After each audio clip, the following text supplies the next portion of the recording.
როგორც ვიცით, საქართველოში არაერთი მნიშვნელოვანი რიცხვი გვაქვს და თარიღი აღსანიშნავი. ასეთი არის ერთ-ერთი, რომელიც მოდის და გვიახლოვდება 14 აპრილი, საიდანაც ვიცით, რომ დაიწყო სტუდენტური მოძრაობების მთავარი ტალღა. ვიცით, რომ არასდროს არ დაუხევია სტუდენტურ მოძრაობებს უკან და ვიცით, რომ ამაში ჩართულები არა მხოლოდ სტუდენტები, არამედ პროფესორ მასწავლებლებიც იყვნენ და საზოგადოება, რომლებმაც ერთმანეთს დაუჭირეს მხარი და ასე ერთობით მოვიდა ჩვენამდე ჩვენი ქართული ენა, რომელიც გვაერთიანებს.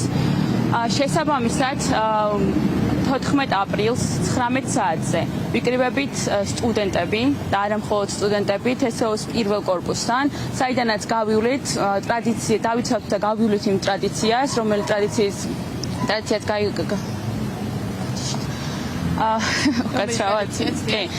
ზუსტად ისეთ იმაშიც გავივლით, რომელიც გაიარეს სტუდენტებმა და პროფესორ მასწავლებლებმა 1978 წლის 14 აპრილს და ამით არაერთხელ და კიდევ ერთხელ გამოუცხადებთ სოლიდარობას ჩვენთან ამებრძოლებს, პოლიტპატიმრებს, რომლებიც ჯერ კიდევ ხნედ არიან და ჩვენ მათ მივესალმებით აქედან. შესაბამისად გთხოვთ, რომ შემოგვიერთდეთ და ერთად დავიცვათ ჩვენი პოლიტპატიმრები, ერთად დავიცვათ საქართველო და ერთად გავერთიანდეთ ჩვენი ევროპული და ქართული მომავლისთვის.